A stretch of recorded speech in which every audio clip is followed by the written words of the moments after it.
pertanyaan yang pernah saya tanyakan yang sudah pernah dijawab melalui pembahasan di Zoom, tapi karena jaringan keluar masuk, jadi saya tidak sempat mendengar jawaban dari Pak Jo. Yang saya tangkap dari pembahasan waktu itu adalah Roh Tuhan atau Roh Kudus tidak akan meninggalkan kita ketika kita tidak melakukan yang Roh mau. Roh hanya berduka cita. Dan ini yang saya pahami juga selama ini. Tapi ada beberapa orang yang bertentangan dengan pemahaman ini. Karena kalau kita berdosa, Roh Tuhan pasti meninggalkan kita. Ayat pendukungnya, waktu Daud berbuat dosa, di situ Daud berdoa, jangan ambil rohmu daripadaku. Mengutip Mazmur 51 ayat 13. Mohon penjelasan dari Pak Jo, terima kasih sebelumnya. Terima kasih Bu. Nah, jadi begini Bu ya. Di dalam perjanjian lama, memang Roh Kudus itu datang kepada manusia untuk satu tugas-tugas tertentu saja. Ya, turun kepada Saul, turun kepada Samson, turun kepada Asa dan sebagainya. Hanya untuk satu tugas tugas khusus. Begitu tugas itu selesai, Roh Kudusnya pergi. Itu juga yang terjadi dalam perjanjian baru sebelum Pentakosta. Bagaimana terjadi dalam Rasul Petrus? Saat itu belum jadi rasul, dia masih murid. Saat Yesus bertanya, siapakah aku menurut mereka? Ada yang katakan Yeremia, ada yang katakan Yohanes Pembaptis, ada yang katakan Elia, dengan berbagai macam alasannya. Ya, karena cara Yesus berkhotbah itu saat itu kan, bertobatlah karena kerajaan Allah sudah dekat. Itu mirip kayak Yohanes Pembaptis. Karena Yohanes Pembaptis juga mengatakan, bertobatlah karena kerajaan surga sudah dekat. Maka orang menganalogikan, oh ini adalah Yohanes yang bangkit lagi. Gitu kan. Ada juga yang mengatakan Elia. Kenapa Elia? Karena Elia banyak mengalami mujizat-mujizat. Melakukan mujizat-mujizat. Jadi mungkin Yesus ini karena melakukan mujizat-mujizat juga, oh ini mirip-mirip Elia nih. Ada juga yang mengatakan Yeremia. Kenapa Yeremia? Karena pengajaran Yeremia itu begitu dalam. Yesus pun kalau mengajarkan begitu dalam. Oh ini jangan-jangan Yeremia. Tapi pada saat Yesus bertanya kepada murid-muridnya, tapi menurut engkau siapa?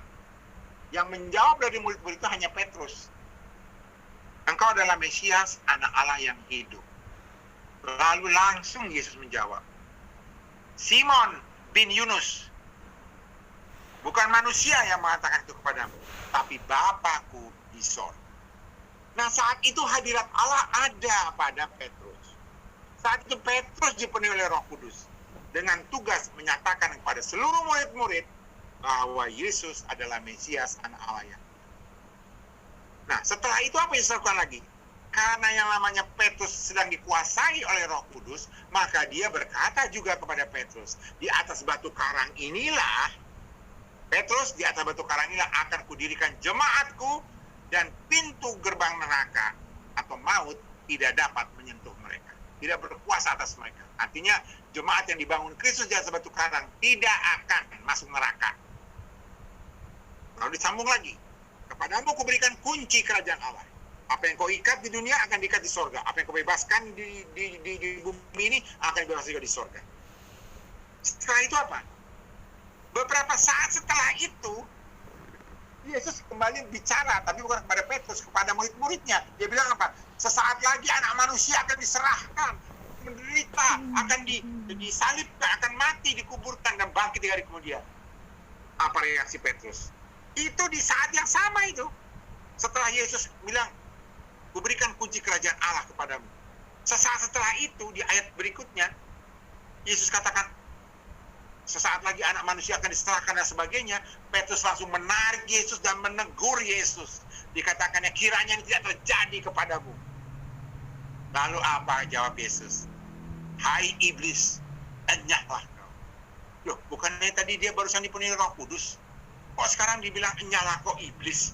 Kok cepet banget ya? Tadi ada Roh Kudus, tiba-tiba jadi iblis gitu. Nah, artinya, memang sebelum Pentakosta datang, Roh Kudus itu memang datangnya pun bahkan ke Petrus hanya sesaat untuk tugas tertentu. Setelah itu Roh Kudus pergi. Tetapi saat Yesus mau naik ke sorga, saat Yesus mau disalibkan, Yesus berkata pada murid-muridnya, aku akan minta kepada Bapa seorang penolong untuk menggantikan Yesus ya. Karena Yesus itu kan selama ini menemani murid-muridnya. Sebentar lagi Yesus pergi kepada Bapa. Nah, murid-murid itu kan harus tetap ditemani, harus tetap didampingi. Tapi yang mendampingi bukan lagi Yesus, karena Yesus sudah kembali kepada Bapa. Maka Yesus katakan, aku akan meminta kepada Bapa seorang penolong, yaitu Roh kebenaran, yang akan menyertai engkau selama-lamanya. Itu kalimatnya, menyertai engkau selama-lamanya. Nah, saat dia sudah naik, berapa hari kemudian turunlah Roh Kudus. Itulah penolong yang dijanjikan oleh Tuhan. Itulah yang akan menyertai selama-lamanya. Ya. Jadi tolong sampaikan kepada teman-teman ibu yang mengutip Mazmur, mengutip Daud, memang sampai sebelum Pentakosta, Roh Kudus memang datang ke dunia ini kepada manusia untuk satu tugas-tugas tertentu. Tetapi setelah Roh Kudus turun yang dijanjikan oleh Yesus, yang dikatakan, masa sih kita hamba Tuhan nggak pernah dengar firman itu? Aku akan minta kepada Bapa, dan Bapa akan memberikan kepadamu seorang penolong, yaitu Roh kebenaran, yang akan menyertai engkau selama-lamanya. Apakah tidak mengerti kata selama-lamanya itu apa maksudnya? Lalu, tapi kalau dia buat dosa gimana mau jatuh? Nah, nanti kita akan pelajari di minggu berikutnya. Ya, bagaimana apakah orang sudah diselamatkan, sudah percaya tidak bisa jatuh? Bisa jatuh, tapi dia tidak akan hidup di dalam dosa. Nah, itu bedanya. Kalau orang yang tidak diselamatkan, dia akan hidup di dalam dosa. Tapi orang yang sudah diselamatkan, dia akan hidup di dalam Roh. Tapi bisa jatuh, sekali-sekali jatuh. Itu sebabnya pada saat Yesus mencuci kaki murid-muridnya, Petrus yang tidak mau dicuci kakinya, tidak Tuhan, aku tidak mau engkau mencuci kakiku. Tapi Yesus katakan, jika aku tidak mencuci kakimu, maka engkau tidak bisa dapat bagian di dalam aku. Maka Petrus berkata apa? Kalau begitu Tuhan, jangan hanya kakiku saja yang dicuci, tapi seluruh tubuhku, tangan tubuhku, kepalaku kau cuci. Yesus menjawab apa? Semua orang yang sudah mandi tidak perlu lagi mandi lagi. Cukup kakinya saja dibersihkan. Itulah perumpamaan yang Yesus katakan. Kalau kau sudah diselamatkan, nggak ada lagi keselamatan lain. Tapi kalau engkau kakimu berbuat salah, karena memang kaki itu kan dianggap hiasan, berbuat kotor ya. Karena kaki di zaman dulu kan nggak ada sepatu kayak kita kan, pakai sepatu sandal atau kadang-kadang malah nggak pakai sepatu sandal. Jadi kaki itu selalu kotor.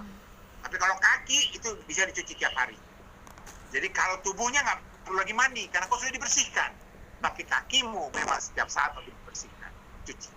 Nah, itu menunjukkan orang yang sudah diselamatkan bukan artinya langsung cuci bersih, tidak. Tapi ada kalanya masih juga melakukan pelanggaran. Makanya perlu dicuci. Itu sebabnya dalam Roma 2 ayat 4 dikatakan, janganlah engkau menganggap sepi kekayaan, kemurahannya, kesabarannya, kelapangan hatinya. Tidakkah engkau tahu kemurahan Tuhan menuntun engkau kepada pertobatan? Bukankah Yesus menyatakan juga dalam doa Bapa kami yang harus diucapkan setiap saat, ampunilah kesalahan kami, seperti kami juga telah mengampuni orang yang bersalah kepada kami. Apakah orang yang bersalah kepada saya cuma sekali? Tiap saat orang berbuat salah pada saya, dan saya akan mengampuni. Tiap saat juga saya kadang-kadang melakukan kesalahan, maka saya mohon ampun.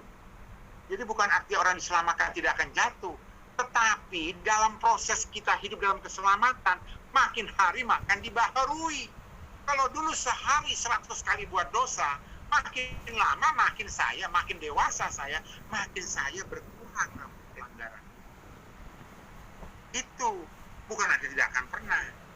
Sampai nanti di titik di mana Tuhan katakan sudah cukup. Kamu sudah saat ini bersih, tidak berbuat dosa, maka kamu kupanggil kamu supaya tidak lagi berbuat dosa. Jadi jangan dianggap kalau orang sudah diselamatkan nggak bakal jatuh. Masih bisa jatuh, tapi bukan hidup di dalam dosa lagi. Mudah-mudahan ini menjawab Ibu. Tadi menjawab nggak Bu ya? Iya, menjawab.